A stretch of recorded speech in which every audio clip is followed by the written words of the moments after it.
Howdy Earthlings! I'm a hamster today, try not to overthink it. I recently watched a couple videos soft calling out several channels for making quote-unquote slop content, and it made me question whether I'm happy with my content in general.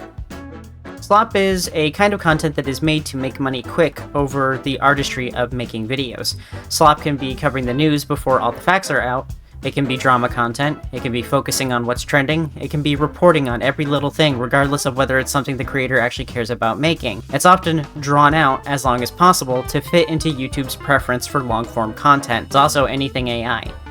But what isn't slop is something that takes time and can be enjoyed regardless of when it's consumed. For example, some angry video game nerd videos have definitely aged very poorly, but there's a clear and obvious amount of work put into them. You can watch some AVGN videos and come away still remembering them, or rewatching them. Taking a look at some videos on the subject made me realize why I stepped away from certain kinds of content in the past. For a long time, I've tried to stick to not making trending videos. I did a couple here and there on the side, but they're subjects that I actually care about and would typically talk about anyway. Sure, the presentation might be lower effort, but I consider myself a writer more than I consider myself a filmographer. I did get my start in gaming journalism. I was the kind that could write and finish the first stage of Cuphead. A rarity, but I was underpaid and given the scraps. If you look at some of my older articles, like my video on Birdo, which was based off of my article about Birdo and her existence as a potentially trans character, that article is written how I write my videos. When LGBT+ people are included in media to some capacity, people are often quick to pick it apart and analyze the quality of the representation and whether it's positive, realistic, and helpful, or whether it has harmful implications, misinformation, or hate. However, it's not often that we look at the representation of characters from our past. What better place to start than with the most well-known? Birdo may not be the first LGBT+ character, but she is the first transgender character in gaming that we all recognize. Birdo is a character that has been around in the Mario franchise almost as long as the mustachioed man himself. Remember the pink dinosaur with the bow who keeps spitting eggs at you from Super Mario Bros. 2? That's her. Just look at the pucker on that friend. Look at the pucker on that friend. I don't write about things I don't care about. But by how some of these channels define slop, I do sort of make slop.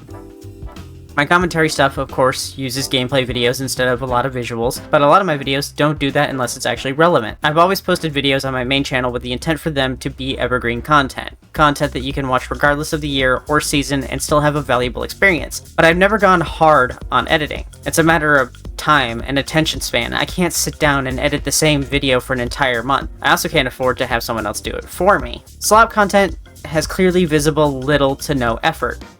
I don't think my videos on my main channel do that. But a lot of my evergreen stuff is slop too. Specifically the videos I made that got my main channel to where it is.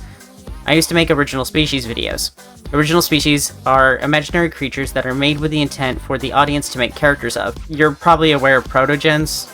You're definitely aware of protogens. They're these things with the RGB faces. These are an original species. When I first started making these original species videos, it was because I wanted to learn more about a specific one called wicker beasts, and no one had a video telling me what they were in detail. So I looked up others, and still the same. All the videos available about these species just talked about their aesthetics and nothing about the actual lore. The videos felt empty. I decided I'd be the one to make detailed videos, and I did it. I worked hard on making the videos at first. I'd often have one written and done over the course of 3 days and post on the 4th. I'm a stay-at-home partner, so I have a lot of free time and didn't have much editing skill. I've gotten better, but not much better. So in the beginning I was posting a new one of these full species lore videos every 4 days. Actually, every 4 days. More recently I would probably do these once a week or once every 2 weeks. But I was squeezing that amount of work into 4 days.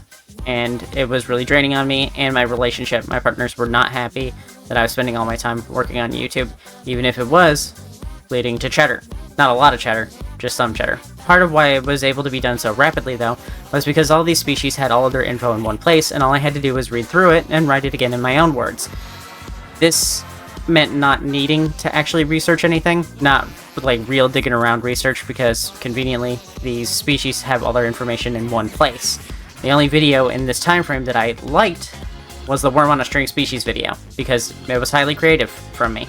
I did a lot of looking around and piecing things together. It was fun and silly. How do you make a worm on a string do tricks? It's just a worm on a string. Well, this promotional video shows a magician. Well, I guess he's not really a magician. He's a wormomancer. I guess he's a wormomancer or squirmomancer, however you want to pronounce that. He's a squirmomancer, and he's here to show us some of those tricks. So whenever you move your hands, that's when he's gonna move. Then as soon as you stop, he stops. If you spread out your fingers, you can get him to weave in and out of your fingers. And you can use different colors do the exact same thing. Here, watch, we'll get him to jump through a CD, throw him into a cup with a lid. To wake him up, just tap the top. He'll wake up, crawl right back out. Or you can, come on, stop, get back. Come on. Jesus Christ, you shot him. Oh my God, you shot him. What the f is wrong with you, dude?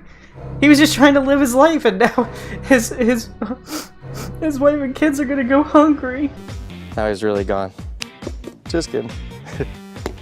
But as I made more of these, I lost the passion for them, and then the H-Bomber guy stuff about plagiarism started happening. I realized that what I was making was kind of close to plagiarism. Many might not call it that, but it is paraphrasing plagiarism. It's taking that and rewriting it in my own words. But it was close enough to actual plagiarism that I really started hating making it.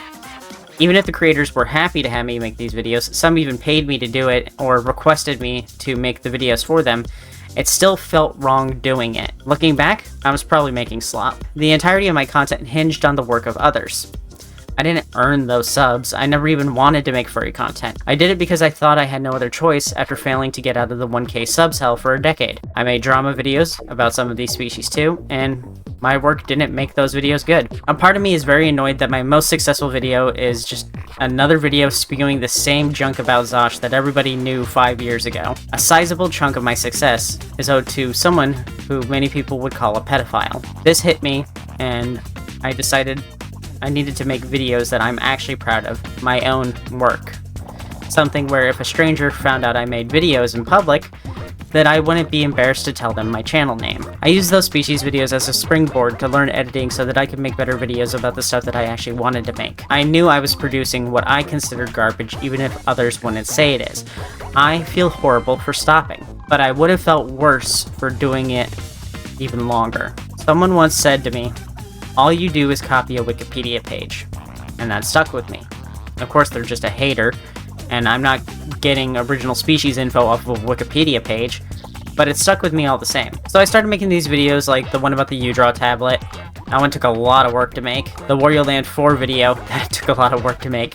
And the Tamagotchi video, which also took a lot of time to make. These were videos that I was making in the background of other videos for like several weeks. Just like getting the footage together, getting the writing together. I like made drafts and went back through my drafts. That's just not something that I did before. I'm not the kind of person who can write something and say that this is a first draft. No, like if I write something, I'm doing it all in one sitting and it is the full complete product. But I've gone back and fixed things and touched things up, and those videos, they were being worked on long in the background before I ever released them as actual videos. I put the work into it that I thought that I couldn't put into these kinds of videos, that I thought I didn't have the skill to. It's because I never actually pushed myself to make those. So I started making them, and I'm very proud of them. I don't rewatch videos. I don't rewatch movies or TV shows or replay games, unless it's been, you know, a few years or there's someone new I meet that hasn't seen these. I'll rewatch them. But I don't rewatch YouTube videos, but I rewatch my videos. I rewatch an original species video and not even a minute in, and I want to change it. And I usually want to watch a video the whole way through. I rarely click off of a video. So yeah, this niche change was super hard for me, moving from original species to gaming. Even if I had enough original species to make videos forever, I would have clocked out mentally long before that point. People say to make what you enjoy, but what I enjoy doesn't get as many views as the slop that I was producing. But I'd rather be penniless and proud than be rich and hate myself. There are some other videos I made that I do consider slop. Surprisingly, despite my commentary videos fitting people's descriptions of slop, I don't consider them slop. My retro game haul might not have been scripted, but It was incredibly informative, and it taught people about a game that they've never heard of, as well as led me to making the video about not for resale stickers.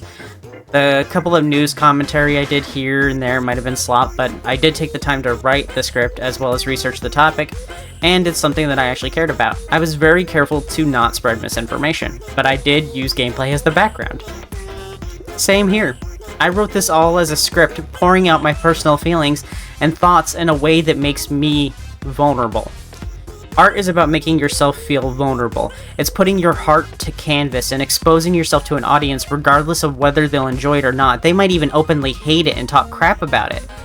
But if they do, I've won. I've succeeded at producing art, which is really weird coming out of a purple space hamster's mouth. You might not consider it art, but it is art. My stream highlights videos might have been slop. I, for a while, did just slap a bunch of clips together in a timeline and post them without any other editing. But making these didn't last long either. Once I handed the clips over to Blythe to see if she was any good at editing, and she made the SMT5, Metal Gear Solid, and Lethal Company videos, and I was really happy and proud of what she made. They were definitely worth posting. That's what happens when an incel looks at a lady, they one-shot them. They look at them and they just evaporate? Yeah, they just evaporate.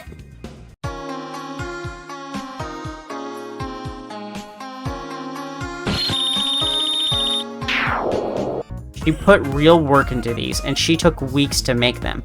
She loved making them too.